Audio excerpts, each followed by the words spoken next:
Hace un tiempo estuvimos estudiando en distintos domingos. ¿Se acuerdan qué libro? El de Filipenses. Estuvimos también estudiando Filemón y ahora les invitamos como iglesia a estudiar en distintos domingos el libro de Colosenses con la ayuda de Dios. ¿Sí? Leemos Colosenses hoy de 1.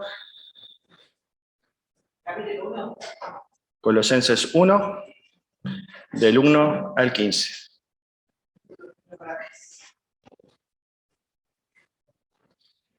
Pablo, apóstol de Jesucristo, por la voluntad de Dios, y el hermano Timoteo, a los santos y fieles hermanos en Cristo que están en Colosas, gracia y paz sean a vosotros, de Dios nuestro Padre y del Señor Jesucristo.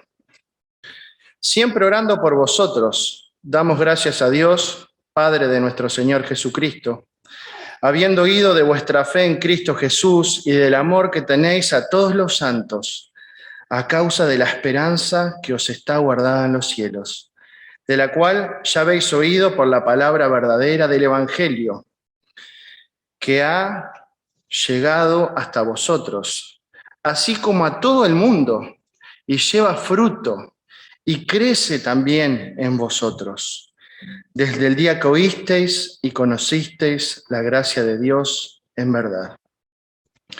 Como lo habéis aprendido de Epafras, nuestro consiervo amado, que es un fiel ministro de Cristo para vosotros, quien también nos ha declarado vuestro amor en el Espíritu. Por lo cual también nosotros, desde el día que lo oímos, no cesamos de orar por vosotros y de pedir que seáis llenos del conocimiento de su voluntad en toda sabiduría e inteligencia espiritual, para que andéis como es digno del Señor, agradándole en todo, llevando fruto en toda buena obra y creciendo en el conocimiento de Dios, fortalecidos con todo poder, conforme a la potencia de su gloria, para toda paciencia y longanimidad, con gozo, dando gracias al Padre, que nos hizo aptos para participar de la herencia de los santos en luz, el cual nos ha librado de las potestades de las tinieblas y trasladado al reino de su amado Hijo, en quien tenemos redención por su sangre, el perdón de pecados. Hasta ahí. Y que el Espíritu Santo nos ayude a escuchar palabras de Dios en este tiempo. Vamos a estar analizando el texto, pero también haciendo una introducción a Colosenses, a este libro. Y después en sucesivos domingos vamos a ir siguiendo, profundizando de a poquito en este libro, ¿sí? Y el otro día escuché una canción que decía, vivir atormentado de sentido. Creo que esta sí es la parte más pesada. En tiempos donde nadie escucha a nadie, en tiempos donde todos contra todos, en tiempos egoístas y mezquinos. Vivir atormentado de sentido, creo que esta sí es la parte más pesada. Este artista expresa como un resumen, los artistas tienen esa capacidad de describir la sociedad, describir lo que sentimos, lo que siente la sociedad y este sentimiento, ¿no? Este sentimiento de estar atormentado de sentido. En tiempos donde nadie escucha a nadie, en tiempos donde todos contra todos, en tiempos egoístas y mezquinos, tiempos difíciles. Y esta carta lo que nos invita es a arraigarnos en Jesús, a que nuestra vida no esté atormentada por la falta de sentido, por los problemas, por, como decía esto, donde no hay, por la mezquindad, por la maldad, sino que nuestra vida esté arraigada en Jesús. Y la palabra arraigada es como, tiene que ver como cuando vieron en el puerto alguna vez un barco atado? ¿Vieron que se ata? Bueno, eso parece que es arraigar, atar de esa manera. Puede ser también arraigado Sinónimos: establecido, fijado, radicado, enraizado, prendido, encepado, acostumbrado, aclimatado, avecinado, habituado, adaptado, acomodado, naturalizado, curtido, fijo. Todo eso es arraigado. Entonces lo que nos invita la carta es arraigarnos en Jesucristo, arraigarnos en el Señor. Y esta carta es escrita, como dice en el verso 1, ahí vamos a ir buscando, es escrita por Pablo y por Timoteo. Seguramente Pablo le dictaba la carta a Timoteo y Timoteo iba escribiendo, era el escriba, era el ayudante de Pablo. Y lo escribe desde la cárcel. Nuevamente, es otra carta que él escribe desde la cárcel, Pablo. Estando preso, en prisión domiciliaria, en Roma, en Hechos 28, 30 y 31, nos describe ese momento que él está preso. Y la escribe ahí por el año 60 de la era cristiana. Y la envía esta carta a Colosenses. Los enviados, los que llevan esta carta tan importante, tan profunda, son Tíquico y Onésimo. Tíquico y Onésimo llevan esta carta hasta Colosenses, junto con dos cartas más, junto con la carta de Efesios y junto con la carta de Filemón. O sea que Tíquico y Onésimo salen de Roma con la carta de Efesios, la carta de Colosenses y la carta de Filemón. Cuando leímos Filemón, ¿se acuerdan? Filemón, este hermano que se le había escapado un esclavo, que lo había robado, seguramente. Este esclavo se encuentra con Pablo en Roma, conoce al Señor y Pablo lo envía nuevamente a Colosenses, a la casa de Filemón. Así que imagínense Onésimo yendo con esa carta a ver qué contestaba su amo, pero eso fue de otro sermón. Y también esta carta es para leer en las iglesias de la zona. La carta no solo se leía en ese lugar, sino que también se leía en otras iglesias de la zona. Específicamente acá Pablo pide que la lean en la vecina ciudad de Laodicea, y también había otra ciudad importante ahí que era Hierápolis, y que eran ciudades que eran muy importantes comercialmente, que eran como más pujantes que Colosas. Entonces la carta era para ser leída en Colosenses estaba Filemón. Filemón también tenía una carta personal para leer, además de esta carta para la iglesia, y además esta carta tenía que ser leída en las iglesias de la Odisea. Incluso hay otra carta que está perdida, que Pablo envía a la Odisea para leer en Colosas, que esa no se encontró, así que solo tenemos esta carta. Y Colosenses es una ciudad que había sido muy pujante, que había sido muy importante, pero que después por un cambio de caminos, de rutas comerciales, había pasado el comercio para otros lugares, para la Odisea, para Hierápolis, y había empezado a ser un lugar más, no tan pujante como antes comercialmente. Pero ¿por qué esto de que es una ruta comercial? Porque ahí en Colosas, que es la ciudad de Colosas, la gente tenía un estilo de vida griego, un estilo de vida helénico, ¿sí? Saben que había un conquistador que quería que todo el mundo tuviera la cultura griega. Su afán era que todo el mundo conocido compartiera el estilo de vida griego. Entonces en Colosas el estilo de vida era griego, es ahí en Asia Menor, donde es hoy Turquía, y este estilo de vida griego es un estilo de vida sincretista en lo religioso, donde se toma de distintas religiones para armar una religión. Es universalista porque todo está conectado, todas las calles están conectadas con el Imperio Romano. ¿Se acuerdan que conectó toda la zona donde estaba el imperio? Y hay un menú de opciones religiosas en Colosas. Es decir, conviven opciones religiosas en ese lugar, ¿sí? Conviven opciones religiosas de Oriente, de Grecia, de los judíos, ahora de los cristianos, pero ahí la gente sacaba un poquito de cada cosa y armaba su forma de creer. No sé si les suena contemporáneo esto, ¿no? Creer un poco en todo, un poco en nada, ¿no? Armar La típica frase, yo creo, ¿cómo sigue? A mi manera. Una frase bien uruguaya, ¿no? Yo creo a mi manera. Entonces, bueno, agarro un poquito de tarot, agarro un poquito de cristianismo, agarro un poquito de otras religiones, y armo mi puzzle religioso a mi manera. Bueno, en Colosas estaba esa tentación. Y la iglesia en Colosas, se forma por la predicación, no de Pablo, sino por la predicación de un hermano que se llamaba Epafras. Pablo estuvo predicando en Éfeso bastante tiempo, le fue muy bien ahí en la predicación en Éfeso, y ahí había un discípulo de Pablo que se llamaba Epafras, y Epafras fue el que llevó el evangelio a Colosas y a la Odisea y a esa zona. Así que la iglesia no se había formado por la predicación de Pablo directamente, sino por la predicación de un discípulo de Pablo.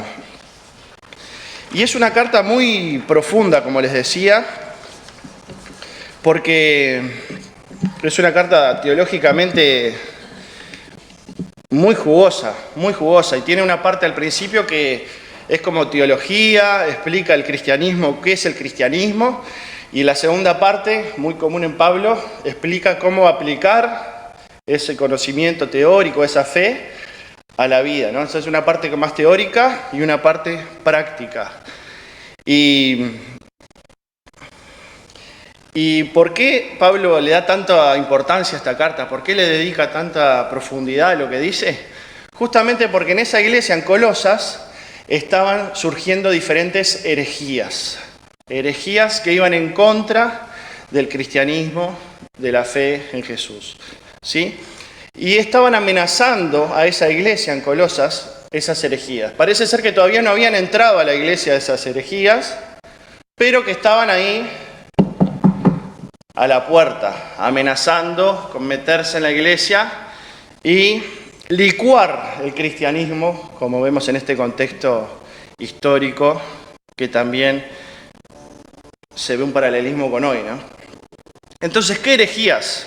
Miren, en Colosenses 2, 4 y 8, Pablo explica qué es lo que estaba pasando. Dice Colosenses 2, 4, el porqué de esta carta, el por qué él escribe esta carta a los colosenses. Y esto lo digo para que nadie os engañe con palabras persuasivas. Y en el 2.8 dice, mirad que nadie os engañe por medio de filosofías y huecas sutilezas, según las tradiciones de los hombres, conforme a los rudimentos del mundo y no según Cristo. ¿Les suena actual? Mirad que nadie os engañe por medio de filosofías y huecas sutilezas. Me gusta sutilezas, ¿no?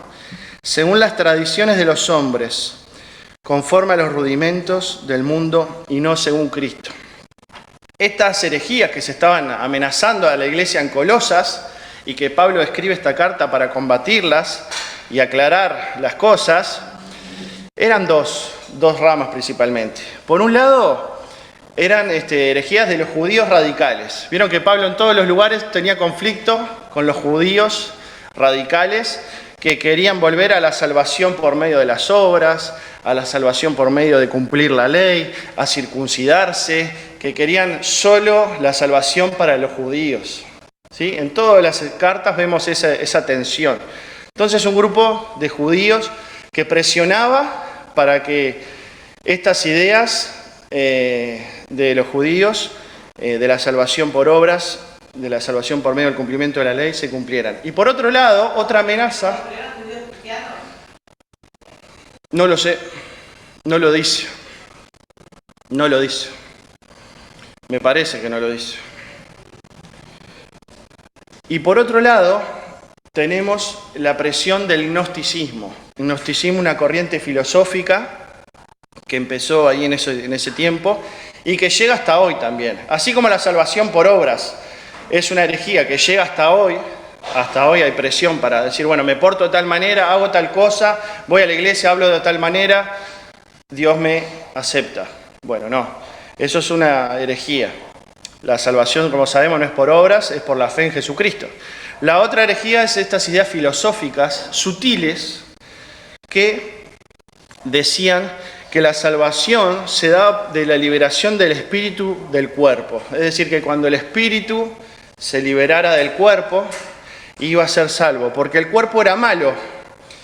Entonces, esta idea, piensen en el hoy y en nuestra teología, cómo está metido esto, cómo se mezcló como una mancha de aceite en la iglesia, ¿no? Esta teología donde separa el alma del cuerpo, donde el cuerpo es malo y el espíritu es bueno, por lo tanto el espíritu hay que liberarlo, tiene dos peligros. Uno, que pasaba, era el hedonismo y el libertinaje. Bueno, si el cuerpo es malo y lo que importa es salvar el espíritu, demos rienda suelta a los placeres y al libertinaje. Total, el cuerpo es malo. Y el otro extremo que generaba esta herejía era el ascetismo, el castigar el cuerpo. No toques, no tomes, no hagas, ¿no? Castigar el cuerpo. O sea que tenían estas dos corrientes. El gnosticismo negaba la resurrección de los cuerpos del pensamiento bíblico, ¿sí? Cuando Pablo habla, siempre la salvación del pensamiento bíblico es una salvación integral, completa, donde vamos a tener cuerpos nuevos, ¿sí? No solo la salvación del alma, sino la salvación de toda nuestra vida. Y este gnosticismo era tomaba así un sincretismo religioso, como decíamos. Bueno, tomaba algo de Oriente, algo de Grecia, algo de Roma, algo de los cristianos, algo de los judíos, y armaba una religión a su manera. Decía esta corriente filosófica que Dios no es el creador.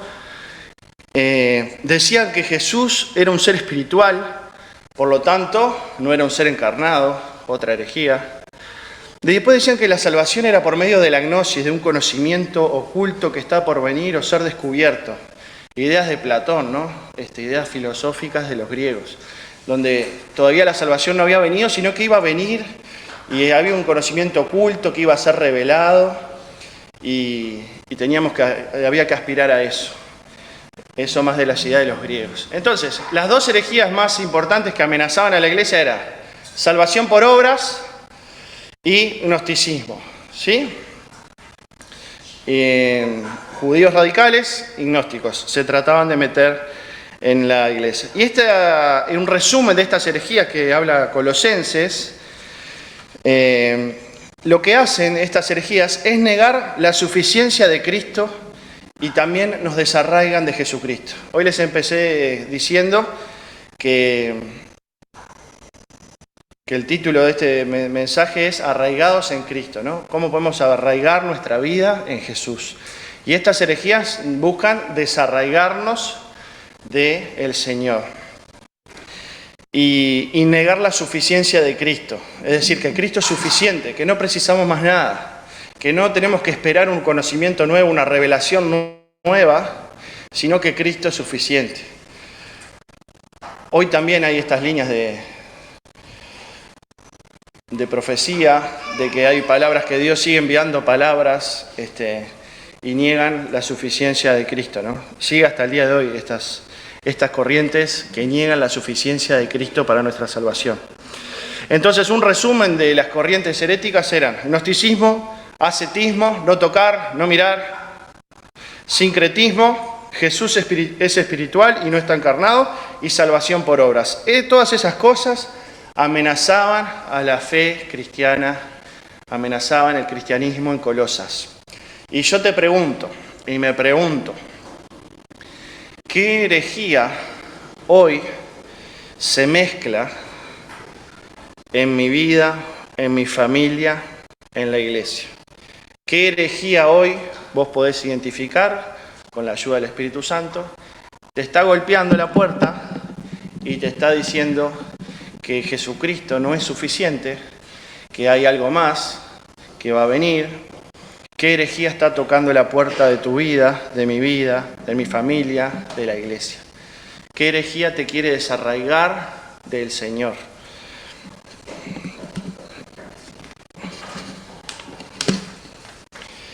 Y vamos al texto que estuvimos leyendo, Colosenses 1. Pablo, apóstol de Jesucristo por la voluntad de Dios, y el hermano Timoteo, como vimos, hacían este trabajo en equipo, uno dictaba, el otro escribía, es una carta con autoridad apostólica, y en el 2 dice, a los santos y fieles hermanos en Cristo que están en Colosas. Santos, fieles hermanos. Yo decía, qué lindo título para que alguien me llame así, ¿o no? Una linda aspiración, poder ser santos, fieles y hermanos, ¿sí? Santos, ¿qué quiere decir? Es separados del pecado para hacer buenas obras. Eso quiere decir santos, separados del pecado para hacer buenas obras. Qué hermoso título de los creyentes. Santos, fieles, hermanos, hermanas. Y empieza ahí en el 2 diciendo, gracia y paz a vosotros, de Dios nuestro Padre y del Señor Jesucristo. Gracia y paz son dos palabras. Ustedes saben que Pablo hablaba varias lenguas, conocía varias culturas, tenía varias nacionalidades, todos factores que Dios lo eligió, me parece, para hacer lo que hizo. Y acá Pablo une dos palabras, gracia, una palabra griega, y paz, una palabra hebrea, shalom. Entonces, hasta en el saludo une el mundo judío y el mundo no judío, ¿sí? Hasta en el saludo, hasta en la forma de empezar a saludar, dice, bueno, esto se unió ahora, ya no es solo judaísmo, sino que ahora, como dice en otro texto, ¿no? Ya no es judío ni griego, etc. Así que en el saludo mismo, Pablo nos da esta unión, que esta salvación no es solo para los judíos como amenazaban algunos, sino que es para todos. Y dice, gracia y paz a vosotros de Dios nuestro Padre y del Señor Jesucristo. Y vieron que los saludos muchas veces en la Biblia los leemos rápido y parece que están ahí solo por saludos, pero tiene un montón de cosas que está bueno ver. Gracia y paz a vosotros de Dios nuestro Padre y del Señor Jesucristo. Al decir esto, está diciendo que Jesús comparte la misma naturaleza de Dios, ¿sí? Que Jesús es Dios, que Jesús viene de Dios, combatiendo en este contexto la herejía. Cada palabra que él pone tiene que ver con el contexto histórico que están viviendo los colosenses. Siempre orando por vosotros, en el 3, damos gracias a Dios, Padre de nuestro Señor Jesucristo. Acá está esto, Padre de nuestro Señor Jesucristo, ¿no? Siempre orando por vosotros damos gracias a Dios. Él siempre mira lo bueno en los demás. Es interesante cómo cada vez que escribe resalta lo positivo de los demás, agradece por los hermanos y siempre nos preguntamos en el grupo de estudio bíblico, bueno, yo me estoy agradeciendo por mis hermanos, estoy orando por ustedes. Y sigue en el 4, habiendo oído de vuestra fe en Cristo Jesús y del amor que tenéis a todos los santos. Habiendo oído de vuestra fe en Cristo y del amor que tenéis a todos los santos.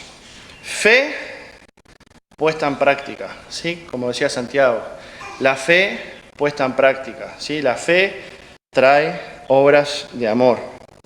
Pero esta fe y este amor que se demuestra, esta fe por medio de las obras, es producida por la esperanza que tenemos en los cielos. Esta fe y este amor se producen no porque seamos buenos, no porque seamos mejores, sino que el motor de esta fe y de este amor es lo que dice en el 5. A causa de la esperanza que os está guardada en los cielos, de la cual ya habéis oído por la palabra verdadera del Evangelio. Esta fe y este amor es a causa de la esperanza que tenemos en los cielos.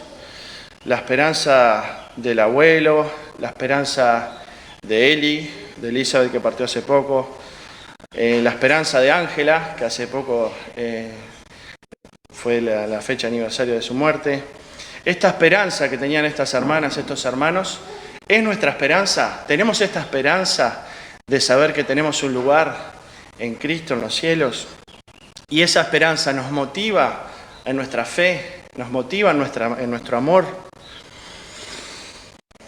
En el 6 dice que ha llegado hasta vosotros este Evangelio, así como a todo el mundo, y lleva fruto, y crece también en vosotros, desde el día que oísteis y conocisteis la gracia de Dios en verdad. Este evangelio vino a nosotros, ¿sí? Vino a nosotros, que eso tiene que ver también con otra herejía que había que decía que solo Dios respondía cuando nosotros íbamos a Él. Bueno, el evangelio vino a nosotros, el Señor vino a nosotros. Otra verdad, es palabra de verdad. Y es para todos los pueblos y debe ser predicado. Es para todos los pueblos y debe ser predicado. Cada cosa que dice está de telón de fondo estas herejías judías y gnósticas. Si lo estamos descubriendo acá juntos. Y vieron que habla de un proceso espiritual, ¿no? Habla de un proceso espiritual en el 6, que ha llegado hasta vosotros, así como a todo el mundo, y lleva fruto, y crece también en vosotros, desde el día en que oísteis y conocisteis la gracia de Dios en verdad. 7. Como lo habéis aprendido de Epafras, nuestro consiervo amado, que es un fiel ministro de Cristo para vosotros. Este proceso espiritual es escuchar la palabra de Dios, que es verdad, comprender. Hoy hablábamos en la cena de comprender, y comprender quiere decir entender profundamente, ir entendiendo profundamente las verdades espirituales, conocer a Jesús y dar fruto. Escuchar el Evangelio, comprenderlo, conocer a Jesús, tener una experiencia personal, tener el bautismo del Espíritu Santo y dar fruto. Y te pregunto, ¿en qué etapa de este proceso espiritual te encontrás? ¿Te encontrás en la etapa de escuchar el Evangelio? ¿Te encontrás en la etapa de comprender, de profundizar, de tener ese deseo de arar, digamos, la Escritura y meterte cada vez más? ¿Estás en el proceso de aceptar al Señor Jesús en tu vida como tu Salvador? ¿O estás en el proceso de dar fruto, de compartir, de amar? ¿Sí? Esto no es lineal, sino que es circular, ¿no? Y en el 10 y el 11 dice algunos consejos para vivir como el Señor quiere, ¿no? Cuando somos cristianos queremos tratar de vivir como el Señor quiere, ¿sí? Queremos tratar de vivir como el Señor quiere. Y el 10 y el 11 dicen lo siguiente. Vamos a leer desde el 9. Por lo cual también nosotros, desde el día que lo oímos, no cesamos de orar por vosotros y de pedir que seáis llenos del conocimiento de su voluntad, en toda sabiduría e inteligencia espiritual. Y mirá lo que dice, para que andéis como es digno del Señor. ¿Te gustaría andar digno del Señor? Agradándole en todo, llevando fruto en toda buena obra y creciendo en el conocimiento de Dios, fortalecidos con todo poder, conforme a la potencia de su gloria, para toda paciencia y longanimidad. Hermanos, vivir como el Señor quiere, como nos dice este texto, es hacer lo que a Él le agrada, es producir los frutos de buenas obras, es crecer en el conocimiento de Dios. Este proceso, ¿en qué etapa te encontrás? ¿En qué etapa me encuentro? Pero todas estas cosas se pueden hacer, como dice la palabra acá, con el poder de Dios, con paciencia y con gozo. Si para hacer lo que a Él le agrada tenemos que tener el poder de Dios, hacerlo con paciencia y con gozo. Para producir los frutos de buenas obras tenemos que tener el poder de Dios, la paciencia y el gozo. Para crecer en el conocimiento de Dios tenemos que tener su poder, paciencia y gozo, ¿sí? Si hay algo de estas tres cosas que no tenemos, bueno, tenemos que ajustar. Capaz que nos estamos ahí desarraigando del Señor Jesús. Arraigados en Cristo, arraigados en el Señor Jesús.